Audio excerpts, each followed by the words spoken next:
प्रिय विद्यार्थियों, आज हम लोग नई समीक्षा की चर्चा करेंगे। नई समीक्षा, प्रमुख समीक्षक, शक्ति और सीमाएं। एक प्रवृत्ति के रूप में नई समीक्षा का आरंभ टी.एस. इलियट और आई.ए. रिचर्ड्स की आलोचनात्मक कृतियों से माना जाता है, पर इसका विकास एफ.आर. लेविस की रचनाओं में देखा जा सकता है। किंतु एक अवधारणात्मक शब्द के रूप में नई समीक्षा को प्रचलन में लाने का श्रेय जॉन क्रो रैनसम को जाता है। 1941 में प्रकाशित उनकी पुस्तक का शीर्षक था द न्यू क्रिटिसिज्म। इस समीक्षा आंदोलन से जुड़े कुछ अन्य प्रमुख आलोचक हैं William Empson, Allen Tate, William K Wimsatt, Cleanth Brooks, Robert Penn Warren और आर.पी. ब्लैकमर आदि। इनमें से हम कुछ आलोचकों की, कुछ एक समीक्षकों की चर्चा करेंगे।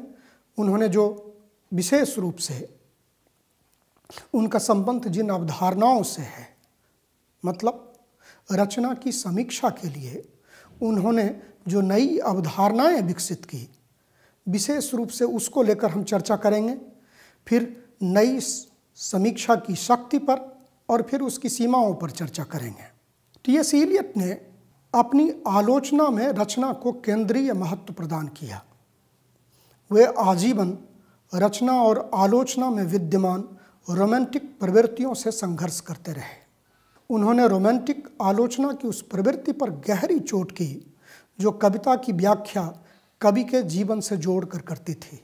Tradition and the individual talent नामक अपने प्रसिद्ध लेख में उन्होंने लिखा कि कलाकार जितना उत्कृष्ट होगा उसमें भोक्ता मानस और स्रष्टा मानस के बीच अंतर उतना ही अधिक होगा। यहाँ यह याद करने की ज़रूरत है कि रोमांटिक दौर में आमतौर पर कविताओं का मूल्यांकन कविताओं के लेखक अर्थात कवि के जीवन से जोड़कर उसके जीवन में कौन सी घटनाएं घटी, किस तरह का उसका जीवन था, किस तरह के परिवेश में उसने जीवन जिया, किस तरह से उसने जीवन संघर्ष किया, किस तरह से उसके व्यक्तित्व का विकास हुआ, वह किस तरह के विचारों में, किस तरह की मान्यताओं में विश्वास रखता था, उसकी सामाजिक मान्यताएं क्या थीं, वगैरह वगैरह। इन सब से जोड़कर कविता का मूल्यांकन करने की परिपाटी प्रचलित थी। इलियट ने इस परिपाटी पर चोट की। साथ ही साथ यह भी याद करने की ज़रूरत है कि प्रसिद्ध रोमांटिक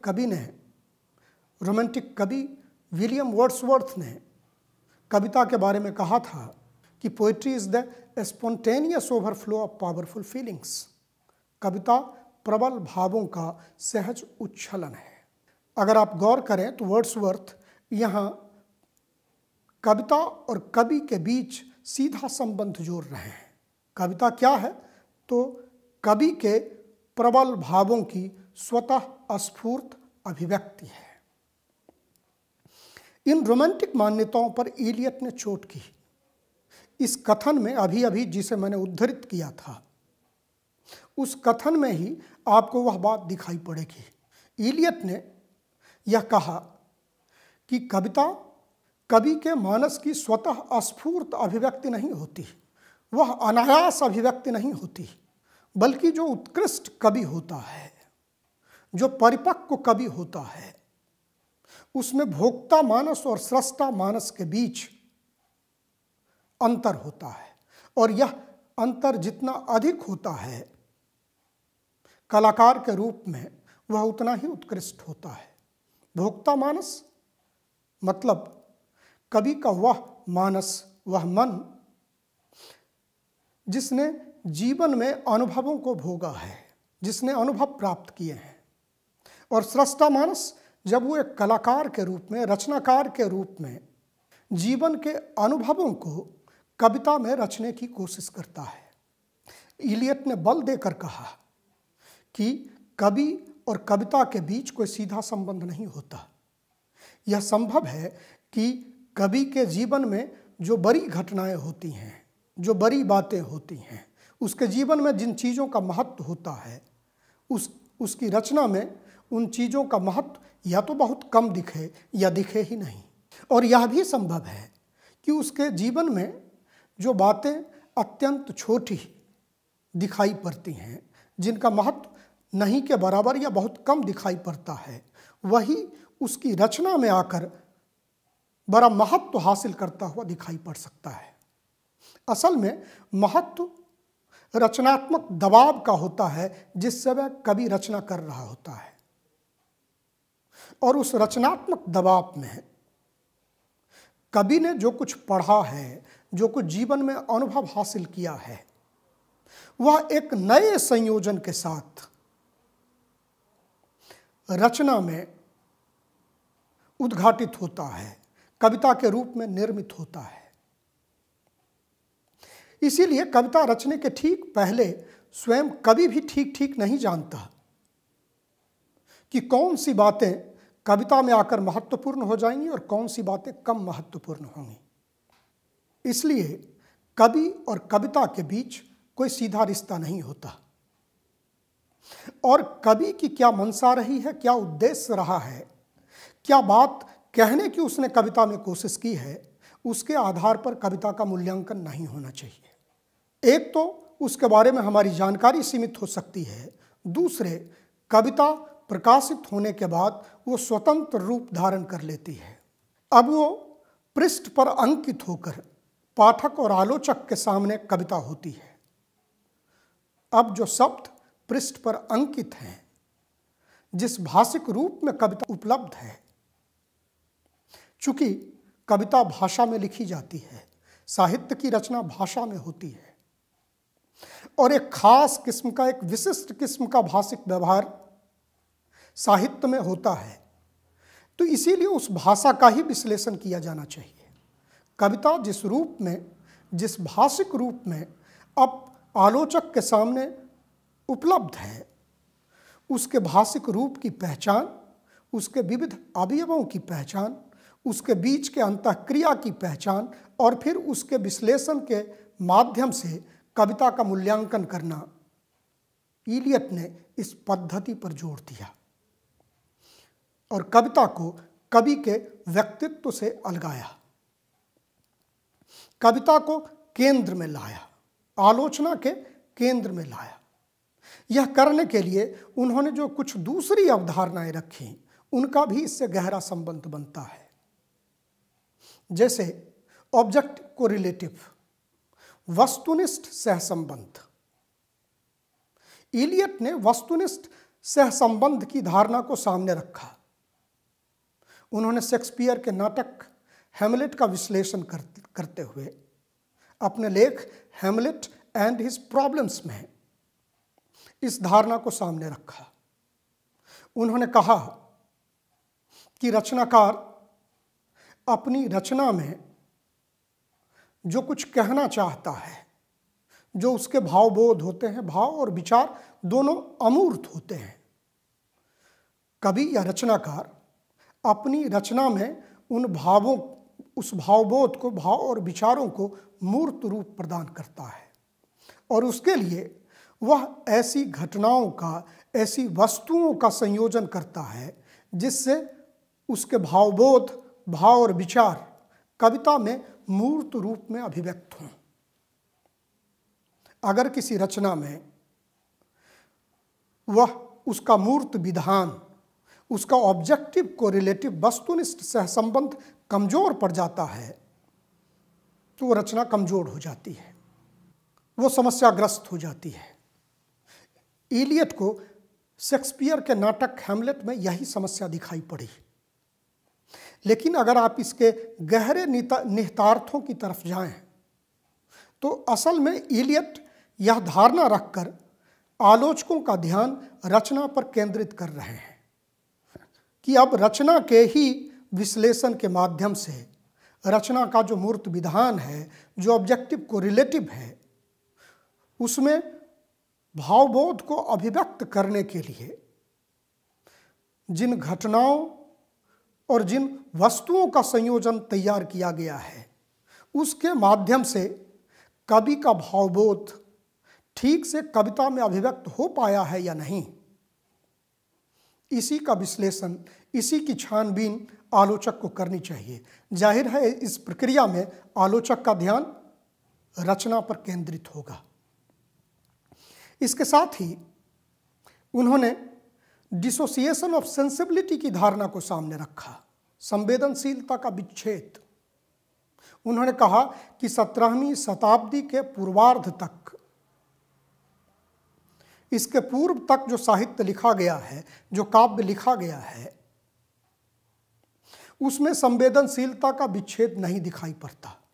मतलब उनका आशय यह है कि 17वीं शताब्दी के पूर्वार्ध तक, अर्थात यूरोपीय नवजागरण तक, जो कवि काव्य लिख रहे थे उसमें भाव और विचार का सामंजस्य और संतुलन दिखाई पड़ता है। इलियट के अनुसार 17वीं शताब्दी के पूर्वार्ध के बाद यह संतुलन टूट गया। मतलब यूरोपीय नवजागरण के बाद यह संतुलन टूट गया और कविता में कभी भाव की प्रबलता दिखाई पड़ती है और कभी विचार की शुष्कता। मतलब पलड़ा कभी एक तरफ झुकता है तो कभी दूसरी तरफ। मतलब भावबोध में, कवि की संवेदनशीलता में एक तरह का विच्छेद आ गया है। इसीलिए भाव और विचार का संतुलन और सामंजस्य 17वीं शताब्दी के पूर्वार्ध के बाद इलियट को अंग्रेजी कविता में नहीं दिखाई पड़ती। यह विवादास्पद धारणा है। लेकिन यहाँ भी इलियट बल इस बात पर दे रहे हैं कि श्रेष्ठ कविता में भाव और विचार का सामंजस्य और संतुलन होना चाहिए। यह बात भी रोमांटिक कविता के खिलाफ जाती है। और जैसा कि मैंने आरंभ में कहा कि वो कविता और आलोचना में प्रचलित रोमांटिक प्रवृत्तियों का उन्होंने लगभग आजीवन विरोध किया। अब हम लोग आइए रिचर्ड्स पर आएं। आइए रिचर्ड्स के अनुसार भाषा के दो रूप होते हैं, वैज्ञानिक और रागात्मक, इमोटिव। वैज्ञानिक भाषा में वास्तविक दुनिया का निरूपण या निर्देशन होता है। उसमें ऐसे कथन होते हैं जो या तो सत्य होते हैं या फिर झूठ। रागात्मक भाषा में संबोधित व्यक्ति पर भावात्मक प्रभाव डालने की कोशिश की जाती है। कहने की जरूरत नहीं कि साहित्य में रागात्मक भाषा का प्रयोग किया जाता है। यहाँ भी अगर आप गहराई से विचार करें तो रिचर्ड्स के सामने वही विज्ञान की चुनौती है। विज्ञान की चुनौती के सामने रिचर्ड्स ने कला के महत्व को प्रतिष्ठित करने का कार्य किया और इसे प्रतिष्ठित करने के लिए रिचर्ड्स ने आधुनिक मनोविज्ञान के विकास का काफी उपयोग किया और इसीलिए वो कविता के संबंध में उनकी राय यह है कि वह एक तरह से आधुनिक मनुष्य के मन का उपचार करती है। और यह जो वो अंतर करते हैं कि जो विज्ञान की भाषा होती है वह एक तरह से तथ्यात्मक भाषा होती है, उसका संबंध वास्तविक दुनिया के निरूपण से होता है। इसलिए उसमें जो कथन होते हैं वो या तो सही होते हैं या गलत होते हैं। लेकिन साहित्य के मामले में यह स्थिति नहीं होती, क्योंकि साहित्य रागात्मक भाषा का इस्तेमाल करता है। कविता में इमोटिव लैंग्वेज का इस्तेमाल किया जाता है ताकि जो संबोधित पाठक है उसके मन पर प्रभाव छोड़ा जा सके, उस पर भावात्मक प्रभाव डाला जा सके। इसलिए वह इस तरह की भाषा को चुनता है, इस तरह की भाषा को अपनाता है। मन को प्रभावित करने का काम विज्ञान नहीं कर सकता, यह काम साहित्य ही करेगा। यहां कहने का आशय यह है। और पाठक को प्रभावित करके कविता एक क्या काम करती है, तो एक तरह का मानसिक परितोष प्रदान करने का काम, मानसिक संतुष्टि प्रदान करने का काम करती है। यही एक तरह से रिचर्ड्स की दृष्टि में कविता का मूल्य है। यह काम विज्ञान नहीं कर सकती, विज्ञान के माध्यम से यह काम नहीं किया जा सकता। यह काम कविता के माध्यम से किया जा सकता है, साहित्य के माध्यम से किया जा सकता है, क्योंकि साहित्य रागात्मक भाषा का प्रयोग, साहित्य में रागात्मक भाषा का प्रयोग किया जाता है। रिचर्ड्स की एक दूसरी महत्वपूर्ण पुस्तक है प्रैक्टिकल क्रिटिसिज्म, जिसकी रचना 1929 में हुई। अपनी इस पुस्तक की रचना के लिए रिचर्ड्स ने एक मौलिक और आश्चर्यचकित करने वाली पद्धति का प्रयोग किया। उन्होंने कैम्ब्रिज विश्वविद्यालय में अंग्रेजी के व्याख्याता के रूप में अच्छी से अच्छी और साधारण से साधारण कविताओं के मुद्रित पन्नों को वहाँ के विद्यार्थियों के बीच इस अनुरोध के साथ वितरित किया कि वे पूरी स्वतंत्रता से उन कविताओं पर अपनी टिप्पणियाँ लिख कर दें। यहाँ जो विशेष रूप से लक्ष्य करने की बात है वह यह कि रिचर्ड्स ने ऐसी कविताओं का चुनाव किया जो अधिक लोकप्रिय न हों, जिनके बारे में लोग, पढ़े लिखे लोग भी, साहित्य के पाठक भी जिसके बारे में बहुत कम जानते हैं। दूसरे, उन्होंने जो विद्यार्थियों को कविताएं दी मुद्रित पन्नों के रूप में, उस पर न तो कविता के लेखक का नाम था, न ही वह कविता किस कालखंड से संबंध रखता है इससे संबंधित कोई जानकारी थी। अर्थात यह कि उन्होंने विद्यार्थियों को जो कविताएं दी, चुनकर कविताएं दी और उनसे कहा कि आप इसकी व्याख्या करें और टिप्पणी लिख कर दें। उन कविताओं को सारे संदर्भों से काट दिया गया था। उसमें ना तो कविता के लेखक का पता था, कविता किस कालखंड में रची गई है इसका भी पता नहीं था। इस तरह से सारे संदर्भों से काटकर कविता को विद्यार्थियों को दिया गया और कहा कि वे पूरी स्वतंत्रता से इसकी व्याख्या करें, इस पर अपनी टिप्पणियाँ लिखें। और साथ ही उन्होंने उनसे यह भी कहा कि विद्यार्थियों के नाम को उजागर नहीं किया जाएगा, उसके जो लेखक हैं उसके बारे में भी, उसे भी गोपनीय रखा जाएगा। इस तरह से नई समीक्षा के दौर में जो पृष्ठ पर अंकित कविता की बात हुई, पोएम ऑन द पेज की जो बात हुई, एक तरह से रिचर्ड्स के यहाँ आप इसकी शुरुआत देख सकते हैं। जब विद्यार्थियों ने अपनी व्याख्या और टिप्पणियाँ लिखकर रिचर्ड्स को दी तो रिचर्ड्स ने उनका गहराई से विश्लेषण किया और इन बातों की विस्तार से चर्चा की कि किसी कविता को समझने में किस तरह की बाधाएं पाठकों के सामने उपस्थित होती हैं और उन बाधाओं को किस तरह से दूर किया जा सकता है। रिचर्ड्स की चिंता और सरोकार प्रैक्टिकल क्रिटिसिज्म में यही दिखाई पड़ता है। आगे हम लोग नई समीक्षा से संबंधित जो कोर ग्रुप है उनमें से कुछ एक आलोचकों की चर्चा करेंगे। जॉन क्रो रैनसम ने रचना को समझने के लिए स्ट्रक्चर और टेक्सचर की अवधारणा का प्रयोग किया। हिंदी में हम स्ट्रक्चर को संरचना या बनावट कह सकते हैं और टेक्सचर को बुनावट। असल में रैनसम संरचना का प्रयोग कविता के तार्किक ढांचे के लिए करते हैं और बुनावट का स्थानिक अर्थ के लिए। उनके अनुसार दोनों एक दूसरे से स्पर्धा करते हैं और फिर अंत में एक रूप हो जाते हैं। उन्होंने एक सजीव कमरे के बिंब द्वारा इसे समझाने की कोशिश की। आप ध्यान दें कि रैनसम कविता का मोटे तौर पर एक तार्किक ढांचा मानते हैं, एक सामान्य अर्थ जो कविता से निकलती है, और फिर दूसरा उसकी बुनावट,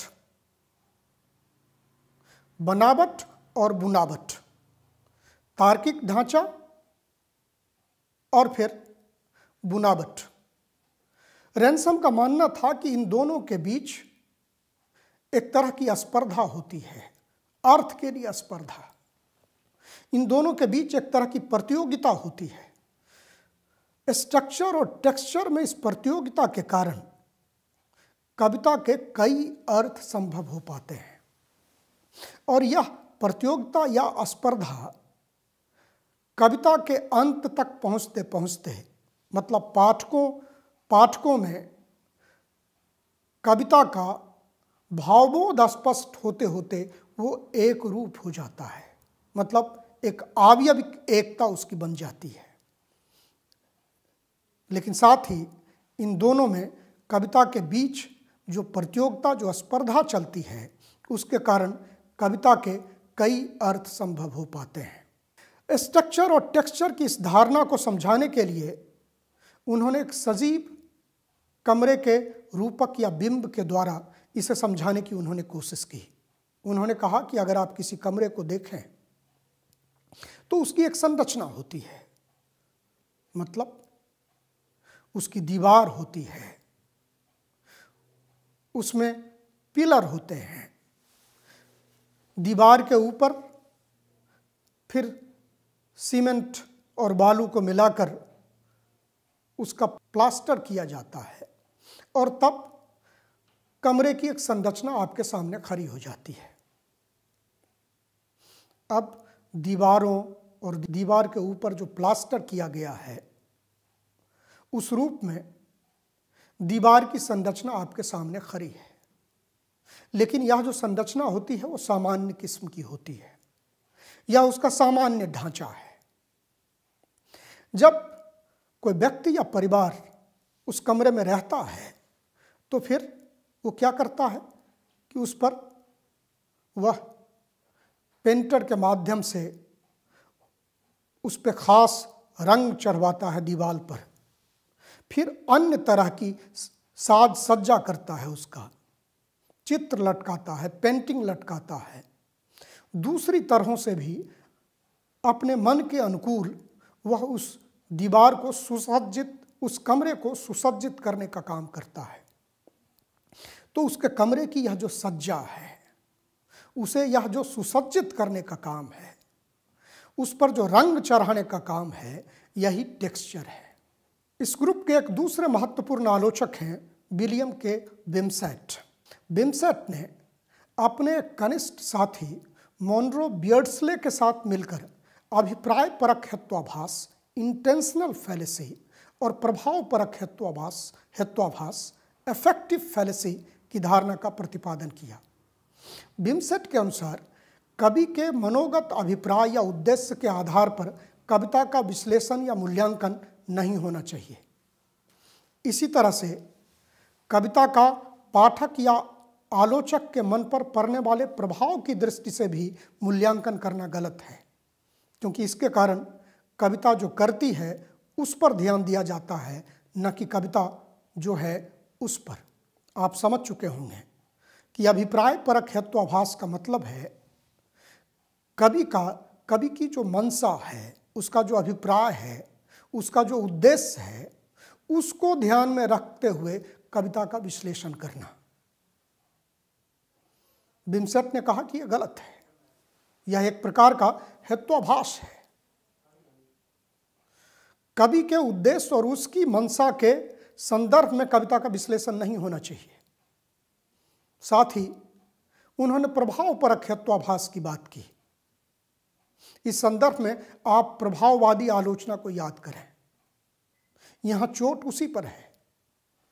आशय यह है कि कविता का जो पाठक या आलोचक के मन पर प्रभाव पड़ता है, उसको लेकर उसकी बात करना और उसके आधार पर कविता का मूल्यांकन करना, यह भी गलत है, क्योंकि कविता का प्रभाव अलग अलग पाठक और आलोचक पर उसके मन के अनुसार कुछ अलग अलग पड़ सकता है, और लोग कविता को भूल जाते हैं और अपने मन के आंतरिक दुनिया की बात करने लगते हैं, जो कि प्रभाववादी आलोचना में दिखाई पड़ती थी।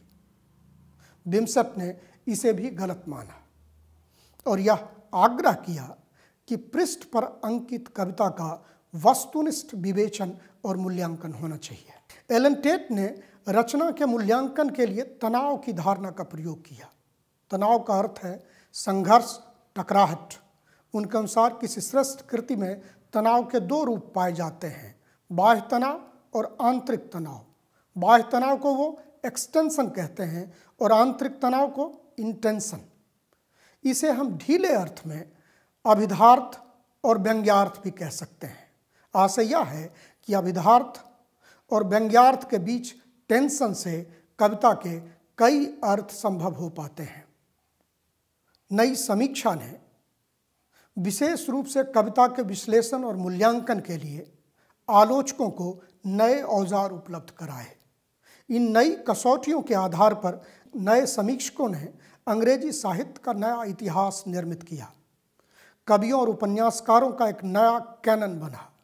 नई समीक्षा ने कविता के गहन पाठ की जो परंपरा कायम की, वह बदले हुए रूप में आज भी जारी है। नई समीक्षा ने ऐसी धारणाएं विकसित की जिसका गहरा संबंध कविता की भाषिक संरचना से था।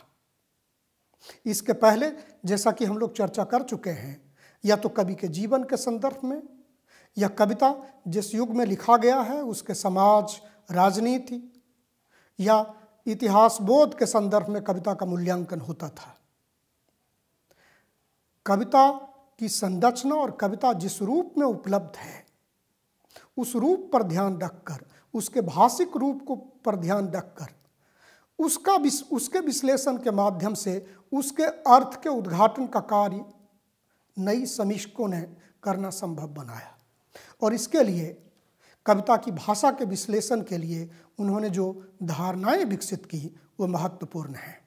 उन धारणाओं का अभी भी किसी न किसी रूप में उपयोग होता है, और साथ ही उन्होंने गहन पाठ की जो परंपरा कायम की वह अभी भी भले ही बदले हुए रूप में अभी भी जारी है।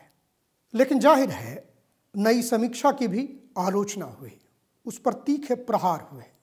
1950 के दशक में आर.एस. क्रेन के नेतृत्व में शिकागो संप्रदाय ने नई समीक्षा पर तीखा प्रहार किया।